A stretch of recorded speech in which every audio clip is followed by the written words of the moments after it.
ప్రభునందు ప్రియమైనటువంటి దేవుని సంగమా,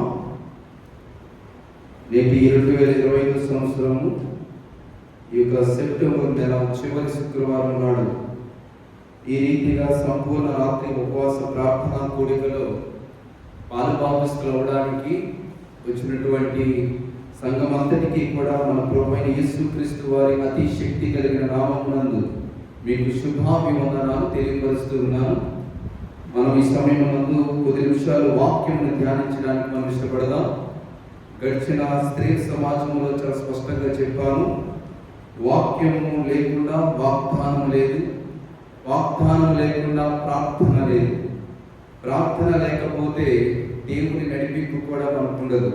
కాబట్టి ఈ యొక్క మంచి సమయమున మనము వాక్యము ద్వారా వాగ్దానాన్ని పొందుకుందాం, వాగ్దానం గుండా ప్రార్థన చేద్దాం.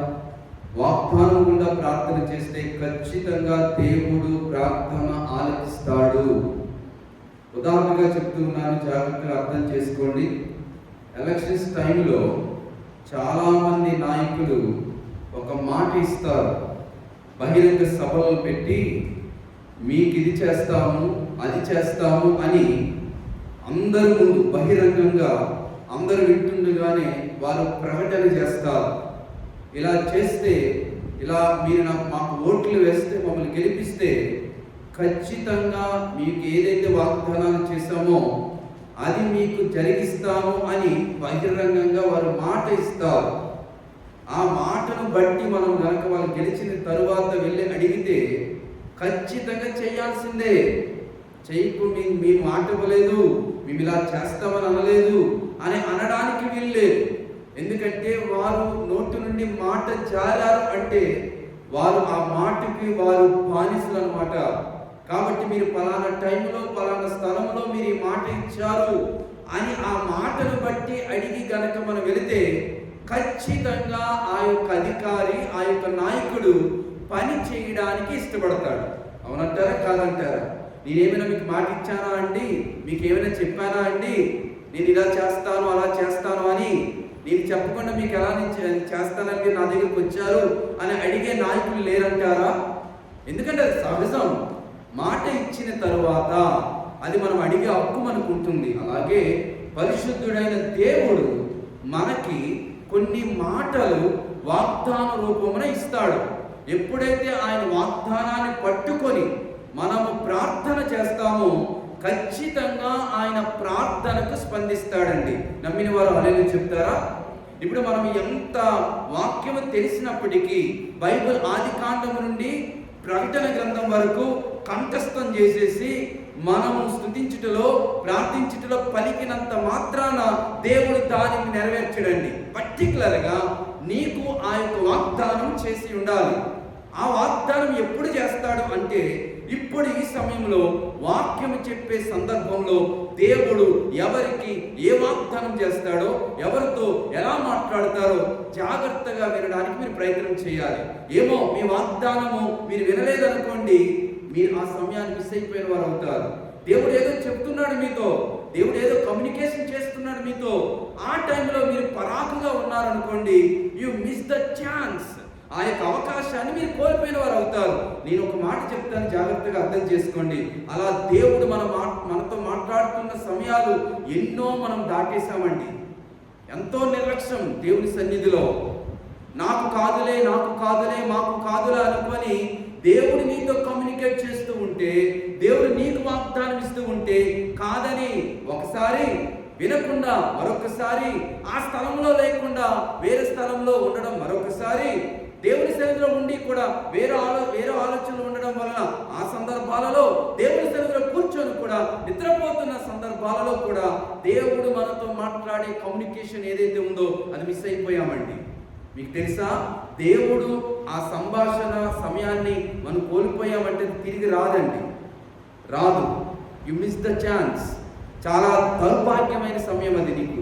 ఎందుకంటే విడిచిపెట్టేసావు అది నువ్వు జాగ్రత్తగా వినగలిగితే కనుక దేవుడు ఖచ్చితంగా నిన్ను ఓదార్చనైనా ఓదారుస్తాడు, బలపరచనైనా బలపరుస్తాడు, లేదంటే నిన్ను హెచ్చరిస్తాడు, లేకపోతే గద్దించైనా గద్దిస్తాడు.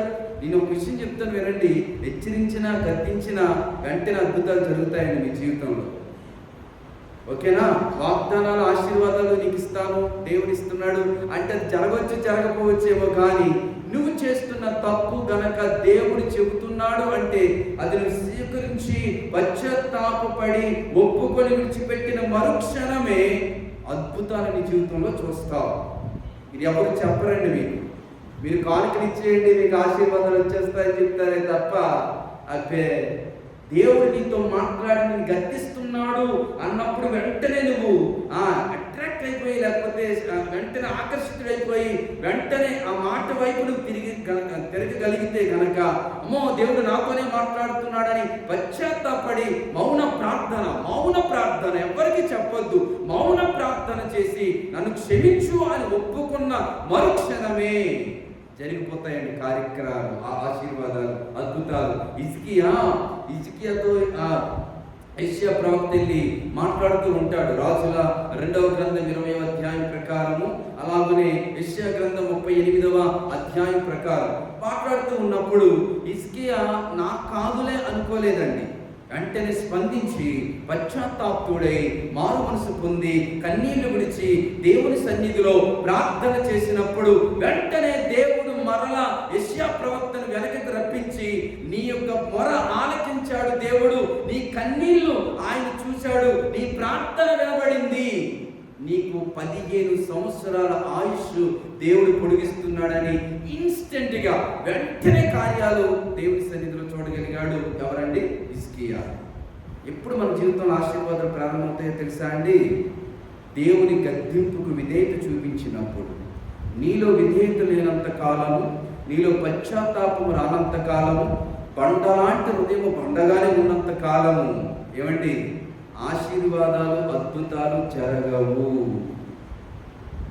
నీ పండ హృదయం మాంసంగా మారితే కనుక అద్భుతాలు మీరే చూస్తారు, మీరే వస్తారు, మీరే సాక్ష్యం చెప్తానంటారు, మీరే సాక్ష్యం చెప్తారండి.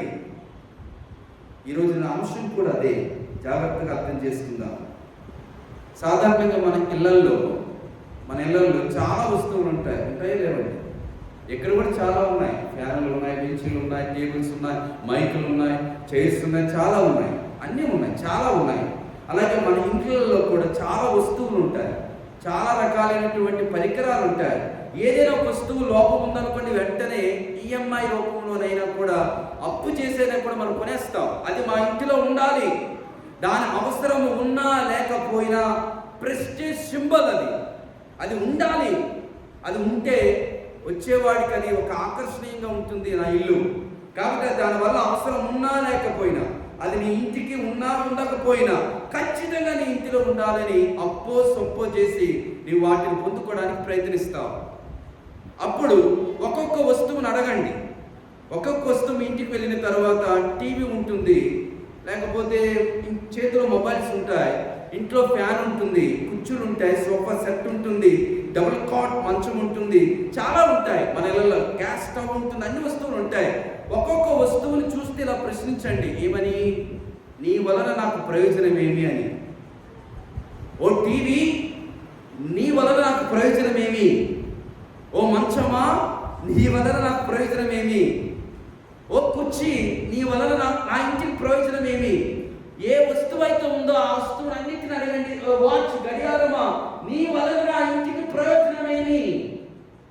ఒక్కొక్క వస్తువు ఒక్కొక్క సమాధానం ఇస్తుందండి. గడియారం అంటది నీకు సమయాన్ని చెప్పడానికి నా అవసరం నీకు కావాలి అంటది. మంచం అంటది నువ్వు అలసిపోయి వచ్చిన తరువాత నెమ్మది కలిగి విశ్రమించడానికి, నిద్రించడానికి, ప్రశాంతంగా ఉండడానికి నేను నీకు కావాలి అంటది. సోఫా అంటది నువ్వు ఎండతో వచ్చినప్పుడు అకస్మాత్తుగా వచ్చి కింద కూర్చోలేవు కాబట్టి మెత్తగా నా మీద నువ్వు కూర్చుంటే నీకు నెమ్మదినిస్తాను, నా అవసరం నీకు అవసరం అని చెప్తుంది. కుర్చీ అదే అంటది. టీవీ అంటది నువ్వు రిలాక్స్ అవ్వడానికి, ప్రపంచంలో ఏం జరుగుతున్నాయో అన్ని నీకు తెలియడానికి నేను నీకు అవసరం అని అంటది. వినోదముని ఇవ్వడానికి నేను నీకు అవసరం అంటది. ఎంటర్టైన్ చేయడానికి నేను నీ ఇంటిలో ఉండాలి అంటది. మొబైల్ అడిగినా కూడా చెప్తుంది, చాలా చాలా చెప్తుంది. ఇప్పుడు నేను అడుగుతూ ఉన్నాను, దేవుడి పిల్లలంగా మనకు ఉండవలసిన 3 వస్తువులు ఏమిటి అనగా, ఒకటి ప్రార్థన అనే వస్తువు, రెండోది విశ్వాసం అనే వస్తువు, మూడోది సహవాసము అనే వస్తువు ఉండాలి. ఎప్పుడైతే ఈ మూడు కలిగి ఉంటామో మనము ఆత్మపూర్ణము అవుతామన్నమాట. ఆత్మపూర్ణులై ఉండుడి అని వాక్యం సెలవిస్తూ ఉంది. ఆత్మపూర్ణులు అవ్వాలి అంటే ప్రార్థన ప్లస్ విశ్వాసము ప్లస్ సహవాసము ఉంటే వాడు ఆత్మపూర్ణుడు అవుతాడు. ఈ మూడు వస్తువులు ఉండాలి ఎవరిలో? మనలో. ఆధ్యాత్మికమైన జీవితంలో ఈ మూడు వస్తువులు ఉండాలి. భౌతికమైన జీవితంలో చాలా వస్తువులు ఉంటాయి, కొన్ని అవసరమైనవి ఉంటాయి, అనవసరమైనవి కూడా ఉంటాయండి. అవసరమైనవే మన ఇంట్లో పెట్టుకుంటే ఇల్లు చాలా శుభ్రంగా ఉంటుంది, మీకు తెలుసా? అనవసరమైనవి మన ఇంట్లో చాలా ఉంటాయి. రేపు క్రిస్మస్ రాబోతుంది, నవంబర్లో ఇంటికి సున్నాలు వేస్తారు, ఇంటిని అలంకరించుకుంటారు. అప్పుడు ఒక్కొక్కటిగా మీరు తీస్తూ ఉంటే అందులో ఇరిగిపోయినవి ఉంటాయి, పాడైపోయినవి ఉంటాయి, చినిగిపోయిన వస్త్రాలు ఉంటాయి. బీరువా నిండా కూడా అవసరమైనవి ఉన్నాయనుకోండి, బీరువా అందంగా ఉంటుంది, ఇల్లు చాలా అందంగా ఉంటుంది, ఆ ఇల్లు చాలా పరిశుభ్రంగా ఉంటుందండి.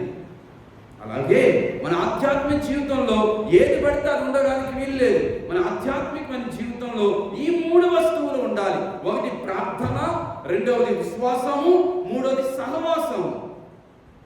దేవుని సన్నిధిలో ప్రార్థన, దేవుని పట్ల విశ్వాసము, దేవునితో సహవాసము.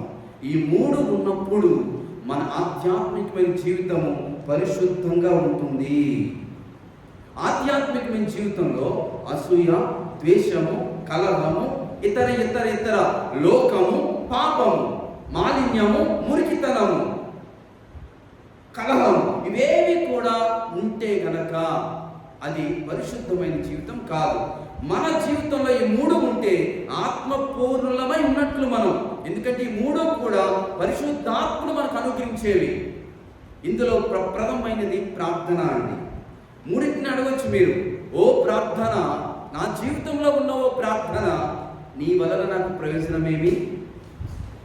ఓ విశ్వాసమా, నాలో ఉన్న విశ్వాసమా, నీ వలన నాకు ప్రయోజనమేమి? నా ఆధ్యాత్మిక జీవితానికి ఉపయోగకరమేమి? ఓ దేవునితో ఉన్న సహవాసమా, నా ఆధ్యాత్మిక జీవితానికి నీ వలన జరిగే పనేమి అని అడిగారు అనుకోండి, మూడు కారణాలు ఇస్తాయి. అందులో మొట్టమొదటిది ఒకటే అడుగుదాం, ప్రార్థన. ఈరోజు మన ఆధ్యాత్మిక జీవితంలో ప్రార్థన ఉంది కాబట్టి మీలో ఎంత భారమైనా కూడా మీరు వస్తున్నారండి. కొందరు రావాలనుకున్నా కూడా రాలేకపోతున్నారు. వారికి ఆత్మసిద్ధమే కానీ శరీరం బలహీనం. మనకి ఆత్మసిద్ధము, శరీరం కూడా సహకరిస్తుంది. అందును బట్టి దేవునికి మహిమ కలుగును గాక. శరీరం సహకరించకపోతే ఆత్మ కార్యాలు కొన్నిసార్లు జరగవండి. అందుకే ఆత్మ సిద్ధమే గాని శరీరం బలహీనము అని యేసు ప్రభువారు అన్నారు. మీరు శోధనలో పడకుండా నిమిత్తము మీరు మెలకువగా ఉండి ప్రార్థన చేయండి అని యేసు ప్రభువారు హెచ్చరించాడు.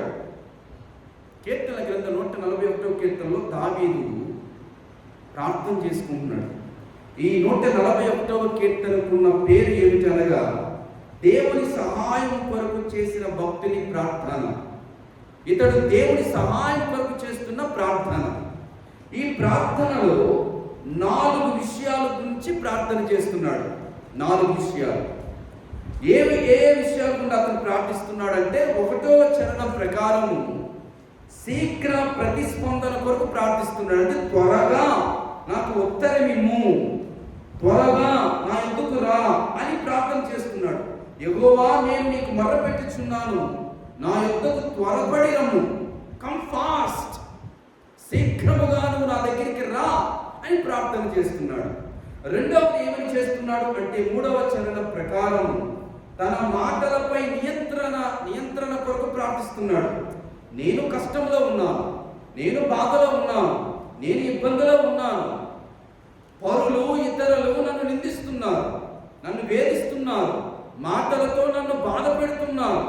అలాంటప్పుడు నేను నోరు జారకుండా నా నోటిని అదుపు చేసుకోగలిగే సహాయం దయచేయమని ప్రార్థిస్తున్నాడు. చదవండి 3వ వచనం ఏం చెప్తున్నాడు అనగా, యెహోవా, నా నోటికి కావలి ఉంచుము, నా పెదవుల ద్వారములకు కాపు పెట్టుము. ఎందుకని? నోటితో పాపము చేయకూడదని.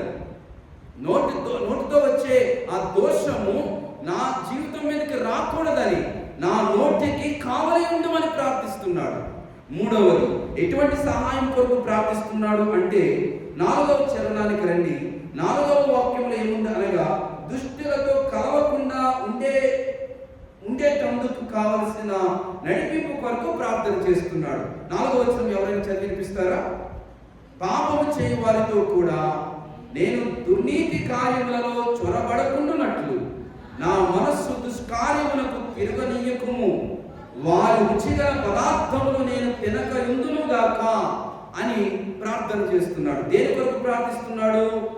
ఏమంటున్నాడు? పాపము చేయు వారితో కూడా నేను దుర్నీతి కార్యములలో చొరబడకుండానట్లు నా మనస్సు దుష్కార్యములకు దూరముగా తిరగని అంటే వారి వైపు తిరగనీయకము అని అతడు ప్రార్థన చేస్తున్నాడు. 4వ అంశం ఏమిటంటే ఏ విషయంలో సహాయం కొరకు ప్రార్థిస్తున్నాడంటే 9వ చరణానికి రండి. నా నిమిత్తము వారు ఒట్టిన వల నుండి పాపము చేయు వారి ఉచ్చుల నుండి నన్ను తప్పించి కాపాడము అని తన శత్రువుల నుండి రక్షణ కోసం ప్రార్థన చేస్తున్నాడు. ఈ సహాయం చేయు ప్రభువా అంటున్నాడు. త్వరపడి రమ్ము, త్వరగా రమ్ము అని ప్రార్థిస్తున్నాడు. నా నోటికి కావిలగా ఉండమని ప్రార్థిస్తున్నాడు. నేను దుష్టులతో కలవకుండా ఉండులాగున, వారి వైపు తిరగకుండా ఉండులాగున నాకు సహాయం చెయ్యని ప్రార్థిస్తున్నాడు. 4వది నా యొక్క శత్రువుల నుండి రక్షణ కలుగు చేయి అని చెప్పి నన్ను తప్పించి కాపాడు, వారు ఒట్టిన వలలో నుండి నేను చిక్కుకోకుండా నన్ను కాపాడు, తప్పించు కాపాడు అని విజ్ఞాపన చేస్తున్నాడు భక్తుడు. జాగ్రత్తగా వినాలి. ఈ భక్తుడికి ఉన్నటువంటి వస్తువులలో ఆధ్యాత్మికంగా మాట్లాడితే ప్రార్థన అనేటువంటి ఆధ్యాత్మికమైన వస్తువు తన జీవితంలో ఎలా పనిచేస్తుంది అనగా ఇక్కడ భక్తుడి ఎక్స్పీరియన్స్తో చెప్తున్నాడు. చాలా విధాలుగా దేవుడి సహాయాన్ని కోరుకోవడానికి ఇష్టపడుతున్నాడు. ఈ రోజు నీ రాత్రివేళ సమయంలో మీరు మనసు పెడితే 10 కారణాలు మీకు నేను తెలియపరుస్తాను. ఏంటా 10 కారణాలు అంటే మీ దగ్గర ఉన్న ప్రార్థన అనే ఆయుధం, ప్రార్థన అనే వస్తువు మీ జీవితంలో ఎన్ని పనులు చేస్తుందో మీకు జ్ఞాపకం చేస్తాను. ఇంటిలో చాలా వస్తువులు ఉంటాయి. ఒక్కొక్క వస్తువు చాలా రకాలుగా పనిచేస్తాయి. కొన్ని అనవసరమైన వస్తువులు కూడా ఉంటాయి. కానీ ఆధ్యాత్మికమైన జీవితంలో అవసరమయ్యే ఆయుధం, అవసరమయ్యే వస్తువు ఏమిటి అనగా ప్రార్థన జీవితం. ఇప్పుడు ఈ ప్రార్థనా జీవితాన్ని మీరు అడిగారు అనుకోండి, ఏమని? ఈ ప్రార్థనా జీవితం నేను కలిగి ఉండడం వలన ప్రార్థనా జీవితం నా జీవితంలో ఉంటే ఆ ప్రార్థన చేయు పనులు ఏమిటి? What is the prayer in my life? నా జీవితంలో లేదా మన జీవితంలో ప్రార్థన ఎలా ఉంటుంది? ఎలా ఉంటుంది అంటే మోకాలు ప్రార్థన, నిలబడే ప్రార్థన, మౌన ప్రార్థన, వచన ప్రార్థన, ఒప్పుకోలు ప్రార్థన, కృతజ్ఞత ప్రార్థన. ఈ ప్రార్థన, ఈ అంశాల గురించి కాదు నేను మాట్లాడుతుంది. అసలు ప్రార్థన అనే ఆయుధం మీ దగ్గర ఉంటే, ప్రార్థన అనే వస్తువు మీ ఆధ్యాత్మికమైన జీవితంలో ఉంటే అది 10 పనులు నీకు తెలియకుండానే చేస్తుంది. 10 పనులు నీ కోసం చేస్తుంది. ఒక మొబైల్ జస్ట్ ఒక 20,000 30,000 ఇచ్చి కొనుక్కుంటావు, కానీ అవి ఎన్ని పనులు చేస్తుంది? అది చాలా పనులు చేస్తుంది. అవతల వాడితో మాట్లాడడానికి, ఇక్కడి నుంచి సమాచారం ఇవ్వడానికి, ప్రపంచం అంతా కూడా నీ అరిచేతుల్లో పెడుతుంది. చాలా పనులు చేస్తుంది. మంచి చెబుతుంది, చెడు చెబుతుంది, మంచి మార్గంలో నడుపుతుంది, చెడు మార్గంలో కూడా నడుపుతుంది. నువ్వు ఎలా ఉపయోగించుకుంటావో అలా ఉపయోగకరంగా ఉంటుందండి ఈ ఎలక్ట్రికల్ డివైస్. రీల్స్ చేస్తూ ఏమండి లోకానుసరమైన పాటలకి, లోకానుసరమైన జీవితానికి ఉపయోగించుకున్నారనుకోండి, ఇది అలాగే ఉపయోగపడుతుంది. కాదు, దేవుడు వాక్యం దీని ద్వారా ప్రకటించాలి, నా సాక్ష్యాన్ని ప్రకటించాలి, నేను దేవుని కోసం బ్రతకాలి అని దీన్ని ఉపయోగించుకున్నా కూడా ఆ రీతికి ఉపయోగపడుతుందండి. అలాగే ప్రార్థన అనేది నువ్వు ఎలా ఉపయోగిస్తున్నావో ఒకసారి ఆలోచన చేయి. ప్రార్థన అనే ఆయుధం మనలో ఉంటే గనక 10 పనులు చేస్తూనే ఉంటుందండి. ఏంటి ఆ 10 పనులు అంటే, నెంబర్ 1 ఏమిటి అనగా ప్రార్థన వ్యక్తుల జీవితాలను మార్చేస్తుందండి. ఎవరిలోనైతే ప్రార్థన అనే ఆయుధం ఉంటుందో, ఎవరిలో అయితే ప్రార్థన అనే ఒక వస్తువు ఉంటుందో వారు మారిపోతూ ఉంటారు. ఒక భక్తుడు అంటాడు, prayer can change your situations. And also change the person who praise.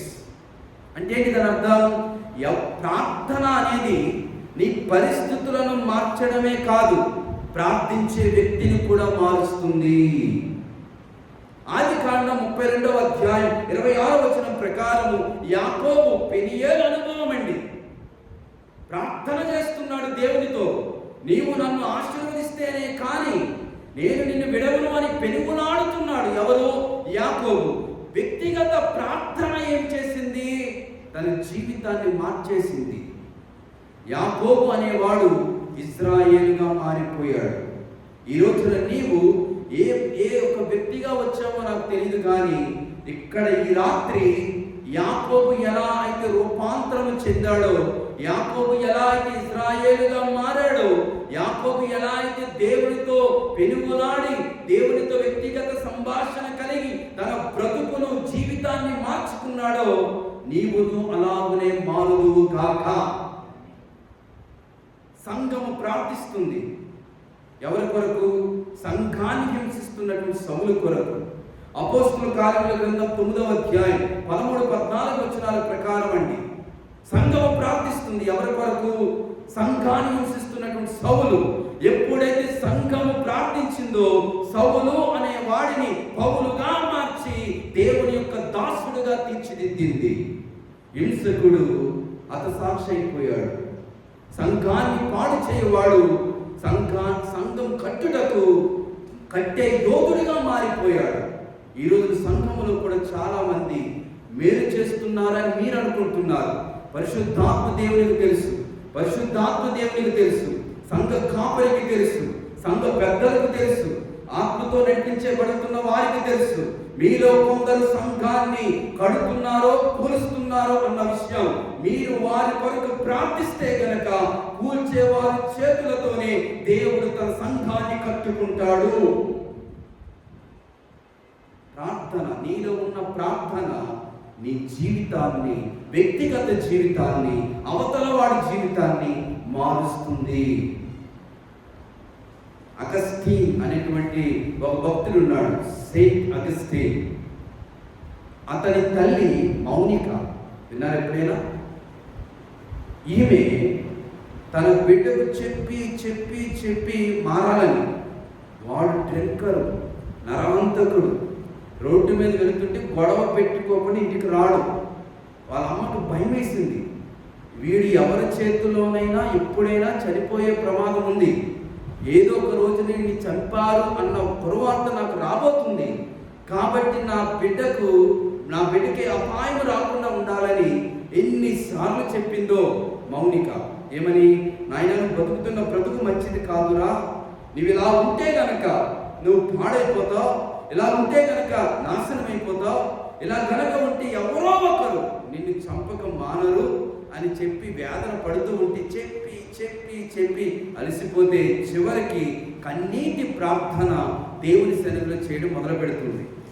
ఎన్నేళ్ళు చేస్తుందో తెలుసా అండి? కొన్ని సంవత్సరాలు చేస్తూనే ఉంటుంది. ఎప్పటికీ మారడు, అయినా కూడా మారడు. వాళ్ళ అమ్మ కన్నీటి ప్రార్థన ప్రార్థన ప్రార్థన, ప్రభువా వాడి జీవితాన్ని మార్చు మార్చు మార్చు మార్చు అని. ఒక్క రోజున దేవుడు అతనికి దర్శనమిచ్చాడు, స్పాట్లో మారిపోయాడు. ఈ రోజున పాపాత్ముడైనటువంటి ఆ యొక్క అగస్టిన్ పరిశుద్ధుడైన అగస్టిన్గా మారిపోయాడు. దేవుడు ప్రార్థన వ్యక్తిగత జీవితాన్ని మారుస్తుంది. రెండవది, ప్రార్థన అనేది ఎలా ఉంటుంది, మనకు ఎలా పనిచేస్తుంది అనగా శక్తివంతంగా పనిచేస్తుందండి. It's very powerful. మన జీవితంలో అతి శక్తివంతమైన ఆయుధము, వస్తువు ఆధ్యాత్మిక జీవితంలో ఏదైనా ఉన్నది అంటే అది ప్రార్థనా జీవితము. ప్రార్థన పరుడుకున్న శక్తి ఇంత అంత కాదు. శారీరకంగా వాడు బలహీనుడు కావచ్చు, జ్ఞానంలో అజ్ఞాని కావచ్చు, వాడు సమాజంలో ఎన్నిక లేని వాడు కావచ్చు, కానీ వాడు మోకరించి ప్రార్థన చేస్తే వాడంత శక్తివంతుడు ఇంకెవరు ఉండరండి. యోహాను సువార్త 10వ అధ్యాయం 41-44 వచనాల్లో మనం ఆ యొక్క శక్తివంతమైన ప్రార్థనను మనం చూడగలం. మూడవది, వెంటనే వెళ్తాను, కంగారు పడకండి, వేగంగా వెళ్తారు. మీరు చాలా మంది ఆవలింతలు తీసేస్తున్నారు అంటే మీరు ప్రిపేర్ అయ్యి రాలేదు.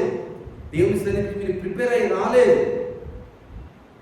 ఆసక్తి ఉంటే నిద్ర ఏమాత్రం చెప్పండి, నెలలో ఒక రోజు అండి, అది కూడా 12 వరకే. అసలు మీకు తెలుసా అండి సంపూర్ణ రాత్రి ప్రార్థన అంటే ఏంటి? 12 వరకు చేసేదా అండి? మరి ఎందుకో మీ సంఘానికి ఈ అలవాటు నాకు తెలియదు. ఉదయం 4-5 గంటల వరకు చేయాల్సిందే. 12గా అండి? అది సంపూర్ణ రాత్రి ప్రార్థన అండి? కానే కాదు, తప్పది. పేరేమో సంపూర్ణ రాత్రి ప్రార్థన, చేసేదేమో 2-3 గంటల ప్రార్థనే. అది కూడా 11కి వచ్చేవారు ఉన్నారు, 10కి వచ్చేవారు ఉన్నారు, టైంకి వచ్చేవారు కూడా కాదు. ఉన్న ఈ 2 గంటలు కూడా సరిగ్గా దేవుని సన్నిధిలో కూర్చోలేమండి. అదే మనం ఇప్పుడు టీవీ దగ్గర ఉంటే ఆవలింతలు వస్తాయండి? వస్తాయా? ఆవలింతలు వస్తాయండి? టీవీల ముందు వస్తాయా? పోనీ ఎవరైనా ఈ టైంలో పడుకున్నారు? ఇక్కడ ఎవరైనా పడుకునే టైం అండి ఎవరికైనా ఈ టైంలో చెప్పాలి? ఎవరి పడుకోరు. నేను అప్పుడప్పుడు ఆన్లైన్లో చూస్తూ ఉంటే అందరివి బ్లూ టిక్లు, ఏదైతే గ్రీన్ టిక్లు ఉంటూనే ఉంటాయి. ఫేస్బుక్లోనూ ఉంటారు, యూట్యూబ్లోనూ ఉంటారు, వాట్సాప్లోనూ ఉంటారు. వచ్చేస్తుంది తెలుసా మీకు? అదే ఎవరెవరు ఉంటారో గ్రీన్ చుక్క కూడా వస్తుంది. ఫేస్బుక్ ఆన్ చేస్తే ఎవరెవరు లైవ్లో ఉన్నారో గ్రీన్ చుక్క కూడా వస్తుంది, అంటే వీడు లైవ్లో ఉన్నాడని. వాట్సాప్లో కూడా మీకు ఆన్లైన్లో ఉన్నారని ఒక చిన్న అక్షరాలతో రాయబడుతుంది. జాగ్రత్త సుమి. 12కి ఒకసారి చూసినా కూడా అబ్బో ఆన్లైన్లో ఉంటూనే ఉంటారు. 1 గంటకు చూసినా కూడా అయ్యో ఆన్లైన్లో ఉంటారు. మీరు అడగచ్చు, పాస్టర్ మీకేంటి ఆ టైంలో పని అని. అర్థమవుతుందా? జాగ్రత్తగా అర్థం చేసుకుందా. ఈ టైంలో ఎవరు పడుకునేవారు కాదు. కానీ ప్రార్థనా టైంలో పడుకుంటున్నావు అంటే, వాక్యం దగ్గర పడుకుంటున్నావు అంటే నీ దగ్గర సాతాను బలంగా ఉన్నాడని అర్థం. క్షమించండి. మా అమ్మగారు కూడా ప్రార్థన అంటే ఆవలింతలు వచ్చేస్తూ ఉంటాయి. ఎప్పుడైతే ఆవలింతలు వస్తాయో అక్కడ సాతాను బలంగా ఉందని అర్థం. మా అమ్మకు చాలాసార్లు చెప్పారు, ఇప్పుడు రాదమ్మా నీకు ఆవలింతలు, ప్రార్థనా టైంలో మాత్రం నీకు ఆవలింతలు వస్తున్నాయి అంటే ఖచ్చితంగా సాతాను ప్రార్థనలో నేను ఏకీవించడం లేదు. కాబట్టి ఒక్కసారి గమనించామా అని చాలా సంవత్సరాల కింద చెప్పాను. కొంతమంది పిల్లలకి నేను విజిటింగ్కి వెళ్ళినప్పుడు కూడా నిల్చుంటారు కదా, ప్రార్థన చేస్తాం కదా, ఇంకా ప్రార్థన ప్రభువా నీకు స్తోత్రం అనేలోగా 3 ఆవలింతలు తీస్తారు. చాలా ఇరిటేషన్ నాకు. గతంలో కూడా చెప్పాను, ఆరాధనలో ఆవలింతలు తీస్తే ఇరిటేషన్. ఎక్కడ చెప్పాను? ఎక్కడ? సామ్యుయల్ రాయ్ గారి యొక్క స్మారక కొడుకులు చెప్పాను. అవునా? జ్ఞాపకమేనా? పినగాడేనా? పినిగాడి దగ్గర ఆ ఊర్లో చెప్పాను. ఆవలింతలు తీసేవారన్నా చాలా చిరాకు. ఎందుకంటే దేవుని సన్నిధిలో ఆవలింతలు తీయకూడదు, కంట్రోల్ చేసుకోవాలి. ఒక నిద్ర వస్తే కనుక దాన్ని ఓవర్కమ్ చేయాలి, దాన్ని వదిలేయాలి. దేవుడి మనసు ఉంటే ఎందుకు నిద్ర వస్తుందండి? జాగ్రత్తగా వినాలి. ఎన్నో విషయాలు మనం చూస్తూ ఉన్నాం. 2 విషయాలు మనం చూసాం. 3వ విషయం ఏమిటనగా కీర్తనలు 55వ సంకీర్తన 17వ చరణం ప్రకారం మన దగ్గర ఉన్న ప్రార్థన అనే ఆయుధం ఏ పని చేస్తుంది అనగా అన్ని సమయాలలో దేవునితో సహవాసం చేసేదిగా ఉంచుతుంది. ప్రార్థనా పరుడు ఎప్పుడు కూడా దేవునితో కనెక్ట్ అవుతాడండి. మీ జ్ఞాపకం ఉందా? ఒక శుక్రవారం నేను మీకు ఒక భక్తుడు గురించి నేను వాక్యం చెప్పాను. ఆ భక్తుడు ప్రార్థనలో దేవునితో కనెక్ట్ అయ్యాడు. అందుకని ఆ భక్తుడు అసాధారణమైన ప్రార్థన చేశాడండి. ఏంటి అసాధారణమైన ప్రార్థన? ఏంటి అసాధారణమైన ప్రార్థన? ఎవరు చేశారు అది? యెహోషువ చేశాడు కదండి. ఏమని చేశాడు అతడు ఆ ప్రార్థన? సూర్య చంద్రుడు ఆగిపోమన్నాడు. అది మామూలు ప్రార్థన, అది అసాధారణమైన ప్రార్థన అండి. అసాధారణమైన ప్రార్థన ఎవరు చేస్తారు? ప్రార్థనలో దేవునితో కనెక్ట్ అయిన వారు చేస్తారు. అన్న దేవునికి కనెక్ట్ అయింది, అందుకే అసాధారణమైన ప్రార్థన చేసింది. ఏంటది? వడ్రాలుగా ఉన్న నేను గర్భం దాల్చాలని ప్రార్థన చేసింది. అన్న ప్రార్థన extraordinary prayer. It's not like just ordinary prayer. ఆమె జనరల్ ప్రేయర్ కాదు, ఎక్స్ట్రాడినరీ, ఒక యూనిక్ ప్రేయర్. ఎలా చేయగలుగుతారండి భక్తులు అంటే ప్రేయర్లో వారు దేవుడితో కనెక్ట్ అయిపోతారండి. అప్పుడు వారు మనలాగా చిన్న చిన్న విషయాలు అడగరండి. చెబుతున్నాను, ప్రార్థన చేయడం అలవాటు చేసుకోవాలి. ఇల్లు కావాలి, కార్లు కావాలి, ఆస్తులు రావాలి, ఉద్యోగాలు రావాలి, వివాహాలు జరగాలి అనేది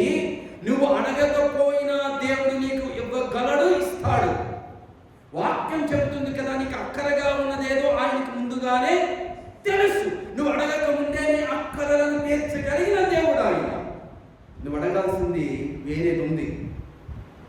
అది నువ్వే అడగాలి. ఎలా అడగాలి? దేవునితో నువ్వు కనెక్ట్ అయిపోతే ఏది అడగాలో అది నువ్వు అడుగుతావు. ఆ అడగడం కూడా ఎలాంటిది? అసాధారణమైనది అడుగుతావు. సాధారణంగా ఉండదు అది. అరే ఏంటి అలా అడుగుతున్నాడు ఈయన అని. అరే యెహోషువ అడిగాడు కదా, సూర్యుడు ఆగిపోమంటున్నాడు, చంద్రుడు ఆగిపోమంటున్నాడు. అది పాసిబులా? మనిషిగా ప్రార్థన చేస్తే అమ్మమ్మో లేదు లేదు, సృష్టి క్రమాన్ని నేను మార్చలేను, దేవుడు కూడా మార్చడు, అమ్మ సృష్టి విరుద్ధం అని చెప్పి మనలాగే దాని గురించి ప్రార్థన చేసి ఉండకపోవచ్చు. కానీ ఎప్పుడైతే ప్రార్థనలో దేవునితో కనెక్ట్ అయిపోయాడో అసాధారణమైన అంశాన్ని దేవుని సన్నిధిలో అడిగాడండి. ఈ రోజు కూడా ప్రార్థనా పరుడు అన్ని సమయాలలో దేవునితో సహవాసం కలిగి ఉండులాగా చేస్తుందండి ప్రార్థన. అప్పుడేమవుతుందో తెలుసా అండి? అసాధారణమైనటువంటి అంశాల గుండా నువ్వు విజ్ఞాపనలు చేస్తావు. చనిపోతాడు డాక్టర్ చెప్తాడండి, లేదు లేదు నో ఛాన్స్, చనిపోతాడు అని. నువ్వు నిజంగా ప్రార్థనా పరుడు అయితే నా దేవునికి సమస్తము సాధ్యమే, వాడు తిరిగి బ్రతుకుతాడనే ప్రార్థన చేస్తావు. అది ఒకటి చెప్తే చెయ్యం. మళ్ళా దేవునితో నువ్వు కనెక్ట్ అయినప్పుడు ఆ ఆత్మ నడిపింపాలని తీసుకుని వెళుతుంది. అన్ని సమయాల్లో అది నీకు దేవుని సహాయతనిస్తుంది, సహవాసాన్ని ఇస్తుంది. దేవునికి దూరంగా ఉండి మనం ఏం చేయలేమండి.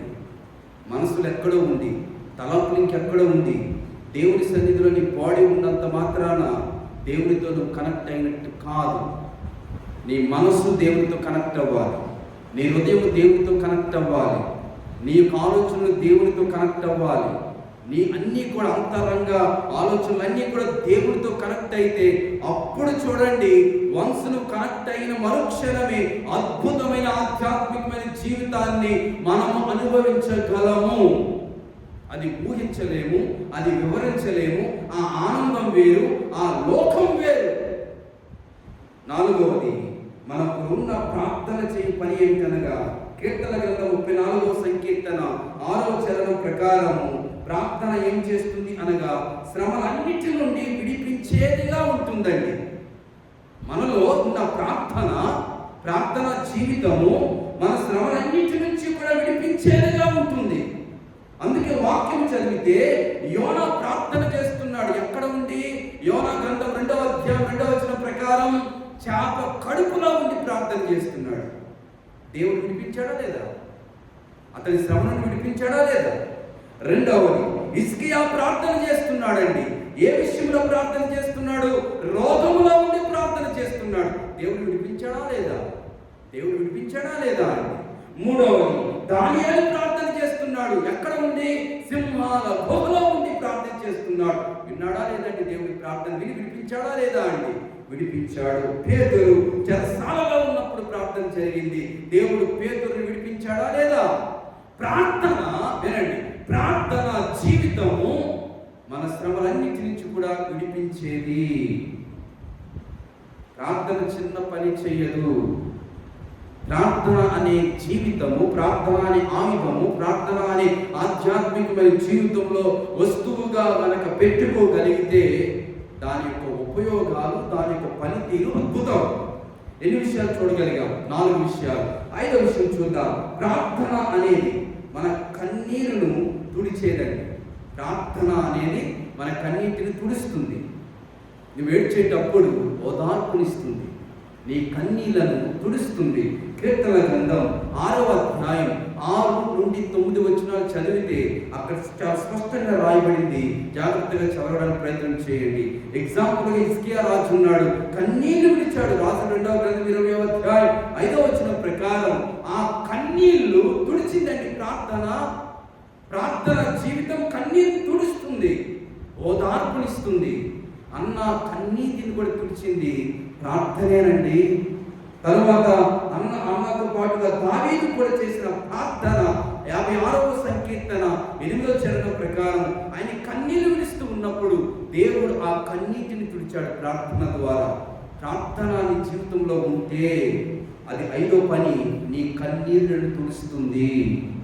6వది, ప్రార్థన ఏం చేస్తుందంటే కీర్తన గ్రంథం 6వ అధ్యాయం 9-10 వచనాల ప్రకారము అది ఏం చేస్తుంది అనగా, ఇది చాలా ఇంపార్టెంట్ అండి. ప్రార్థన నీ శత్రువులకు సిగ్గు కలిగించేదిగా ఉంటుంది. నీ శత్రువులు సిగ్గుపడతారు. వాక్యం చదువుతాను, వినండి. ఏమి రాయబడింది అనగా, యెహోవా నా విన్నపము ఆలకించి ఉన్నాడు, యెహోవా నా ప్రార్థనను అంగీకరించును. నా శత్రువులందరూ సిగ్గుపడి బహుగా అదురుచున్నారు. వారు ఆకస్మికంగా సిగ్గుపడి వెనుకకు మల్లుదురు. ఆధ్యాత్మిక జీవితంలో కొన్ని అకస్మాత్తుగా జరగకూడదండి. అకస్మాత్తుగా కొన్ని జరగకూడదు. కొన్ని ఆలస్యంగానే జరగాలి. కొన్ని అకస్మాత్తుగా జరిగితే కొన్నిసార్లు అది శాపం అవుతుంది. దానివల్ల ప్రయోజనం ఏముండదు.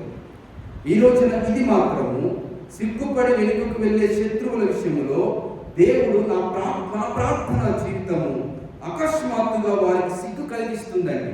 బైబిల్ తెరవండి. మీకా గ్రంథం 7వ అధ్యాయం 7-8 వచనాలు ఏం చెబుతుందో ఎవరైనా చదివి నాకు సహకరించండి. మీకా గ్రంథం 7వ అధ్యాయం 7-8 వచనాలు.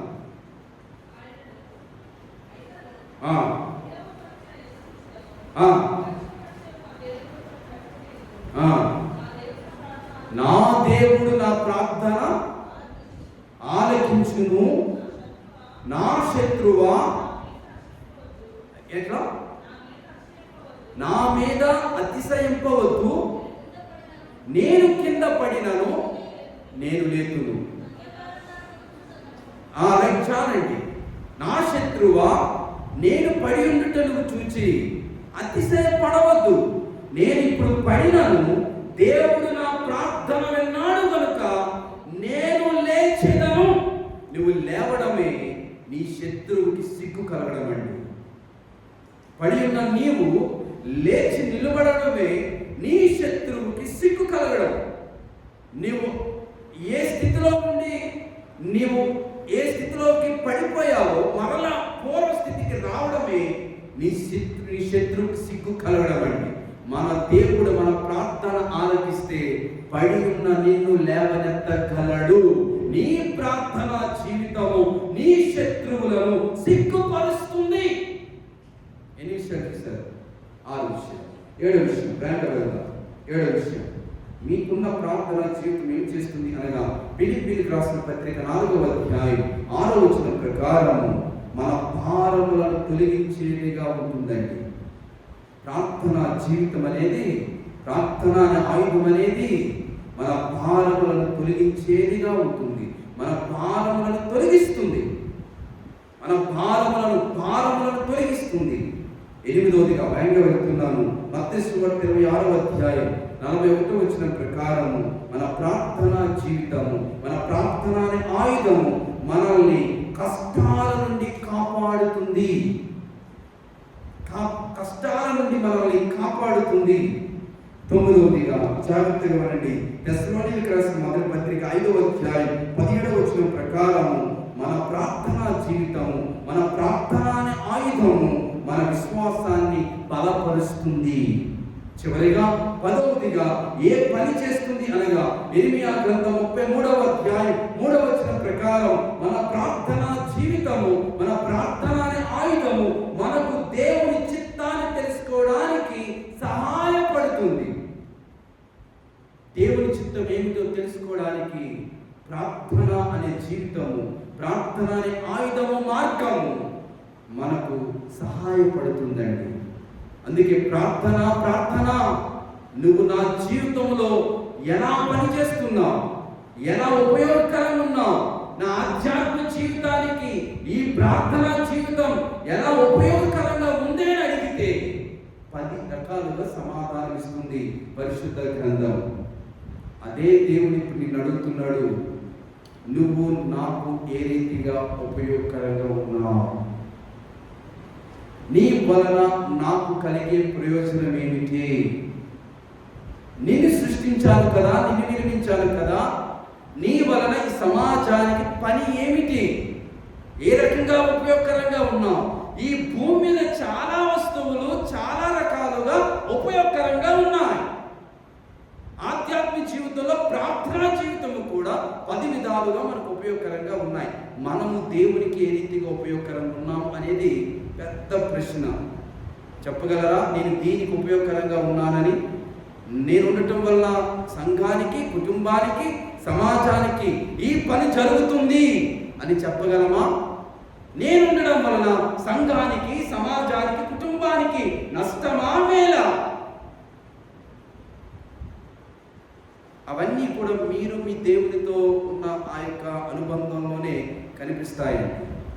ఈ రోజున మీ ప్రశ్నకు బైబిల్ ఇస్తున్నటువంటి సమాధానం, దావీదు చేస్తున్న ప్రార్థనకు మనకు ఇస్తున్నటువంటి సమాధానం జాగ్రత్తగా అర్థం చేసుకున్నాం. 10 పనులు చేస్తున్నాయి ప్రార్థన జీవితం కలిగి ఉన్న వారి జీవితంలో. మీకు తెలియకుండానే అద్భుతమైన కార్యాలు చేస్తుంది, అద్భుతమైనటువంటి రీతిగా దేవుని వైపు నేను నడిపిస్తుంది ప్రార్థనా జీవితం. అందుకే ప్రార్థనా జీవితాన్ని నిర్లక్ష్యం చేయకండి. అది ఒక ఆయుధంగా ఇవ్వబడింది. ఒక స్టేట్మెంట్ చెప్పి నేను ముగిస్తాను. జనరల్గా ఈ మధ్య మీకు నేను ఎటువంటి స్టేట్మెంట్ ఇవ్వట్లేదు, మళ్ళీ ప్రారంభిస్తాను. స్టేట్మెంట్ నేను ఎప్పుడైనా చాలా ఇష్టం.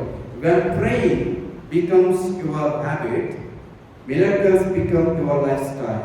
అంటే ప్రార్థన అనేది మీకు అలవాటుగా మారినప్పుడు అద్భుతాలు అనేవి మీ జీవన శైలిగా మారిపోతాయి.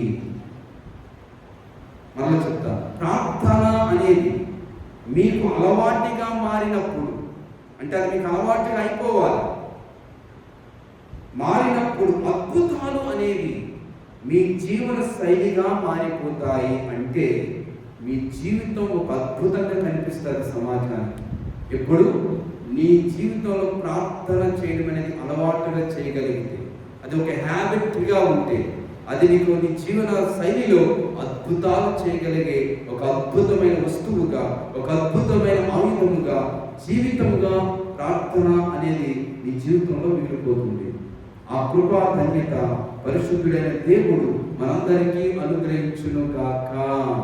ఆమేన్. ప్రార్థన చేద్దాం. కళ్ళు మూసుకుందాం. ప్రభువైపు చూద్దాం.